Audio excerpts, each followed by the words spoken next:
Pagi anak-anak, ya hari ini kita akan mengulas sedikit tentang materi Alkitab yang sudah kita pelajari selama semester 2 ini. Ketika awal kita sudah belajar dari penciptaan hingga orang-orang Israel berada di Mesir. Kemudian Tuhan Allah menginginkan agar orang-orang Israel bisa bebas keluar dari Mesir, maka Allah menyuruh Musa untuk mengeluarkan orang Israel dari Mesir. Tentu saja kita sudah mengetahuinya bahwa perjuangan Musa ini tidak mudah ya, sampai Tuhan memberikan 10 tulah kepada Firaun Mesir karena tidak mau membebaskan orang Israel.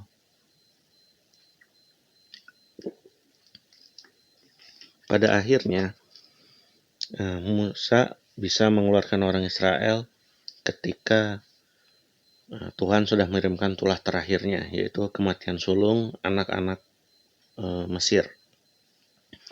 Bahkan ketika di dalam perjalanan mereka pun, mereka menemui banyak hambatan ya. Ketika misalnya sudah tiba di tepi Laut Merah, tiba-tiba saja pasukan Mesir kembali untuk menyerbu mereka, tapi dengan penyertaan Tuhan Allah, mereka bisa melewati Laut Merah karena Tuhan membantu membelahnya. Kemudian setelah menyeberang, Tuhan menutup kembali jalurnya, dan tentara-tentara Mesir yang mengikuti atau mengejar mereka ya tewas tenggelam. Setelah itu mereka melanjutkan perjalanan, namun ya orang Israel terkadang berkeluh kesah, terkadang mengeluh selama di perjalanan. Walaupun begitu, Tuhan Allah tetap menyertai mereka. Ketika siang hari diberikan tiang awan, ketika malam hari diberikan tiang api. Kalau siang hari untuk membantu untuk supaya mereka tetap teduh, malam hari supaya sebagai petunjuk jalan dan supaya hangat. Bahkan ketika mereka kelaparan, Tuhan memberikan mana dari sorga. Juga ketika misalnya mereka haus, Tuhan meminta Musa untuk mengetok batu dan keluar air dari situ. Mereka terus melanjutkan perjalanan hingga tiba saatnya Musa sudah tua, dan ketika dia merasa bahwa waktunya sudah dekat, dia menyerahkan kepemimpinannya kepada Yosua. Nah, ketika mereka juga hampir masuk ke tanah Kanaan, mereka harus melewati, kalau tidak salah, kota Yeriko. Yosua mengirimkan 2 orang pengintainya ke kota Yeriko untuk mengetahui keadaan Yeriko seperti apa.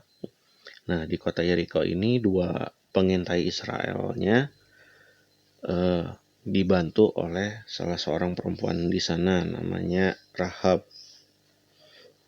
Nah, Rahab mengetahui bahwa mereka adalah orang Israel, dan sebenarnya para pemimpin kota Yeriko juga tahu bahwa orang Israel sudah dekat, dan mereka sudah mendengar tentang kuasa Tuhan Allahnya orang Israel, sehingga mereka sebenarnya takut juga. Waduh, nih kalau ada orang Israel dekat kita, jangan-jangan nanti berikutnya kota kita yang akan dikuasai. Nah, Rahab membantu mereka, menyembunyikan mereka ketika dikejar tentara, disembunyikan di sotoh rumahnya di atas ya. Mungkin kalau di kita seperti di di atap atau di langit-langit rumah. Nah, dan Rahab cuma minta satu, katanya, nanti kalau misalnya memang kota Yeriko ini mau dikuasai, tolong keluarganya jangan diapa-apain. Apa maksudnya? Jangan dibunuh atau jangan ikut tewas ketika penyerbuan. Ya, mereka mata-mata Israel ini memberikan jaminan, ya keluarga kamu nggak akan diapa-apain, tapi beri tanda gitu di rumah kamu atau di kamar kamu. supaya nanti pasukan yang misalnya mau menyerbu akan tahu, oh ini jangan diganggu, ini udah bantu mata-mata kita. Ya, dan pada akhirnya betul, ketika mereka sudah mendekati kota Yeriko, ya mungkin anak-anak pernah dengar ceritanya juga di sekolah minggu dan baca di modulnya, orang-orang Israel menyerbu kota Yeriko-nya itu aneh kalau dilihat dari secara mata manusia. Anehnya bagaimana? Coba, sebuah kota dengan benteng yang besar, diserbunya bukan dengan tentara, bukan dengan senjata, tapi Tuhan Allah meminta orang-orang Israel untuk berkeliling kota Yeriko itu selama 7 hari. Hari pertama mereka berkeliling, para imamnya di depan, lalu yang lainnya mengikuti di belakang.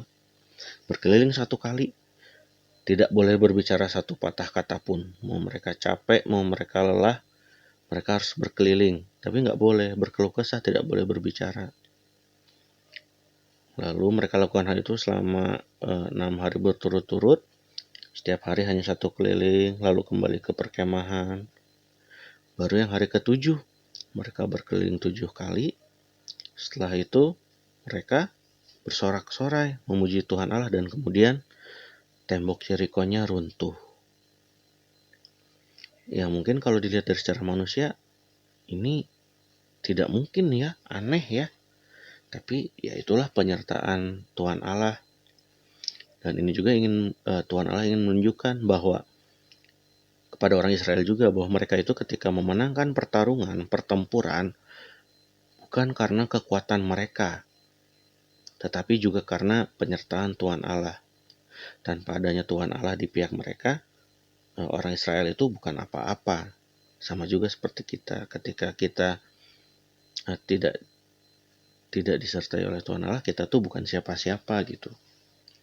Ya, bisa dibayangkan ya, orang-orang Israel, mereka selama 40 tahun di padang gurun menuju tanah Kanaan, dan ketika menyerang kota demi kota, itu mereka punya taktik yang aneh kalau dilihat dari secara manusia, karena itu semuanya adalah penyertaan Tuhan Allah.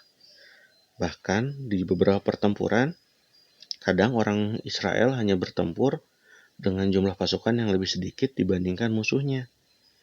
Nah, ini juga untuk Tuhan mengingatkan mereka bahwa mereka itu tidak boleh sombong ketika memenangkan pertempuran atau ketika menguasai sebuah kota, karena semuanya itu adalah benar-benar karena penyertaan Tuhan Allah. Ya, untuk berikutnya kita akan nanti belajar tentang bagaimana orang Israel selanjutnya.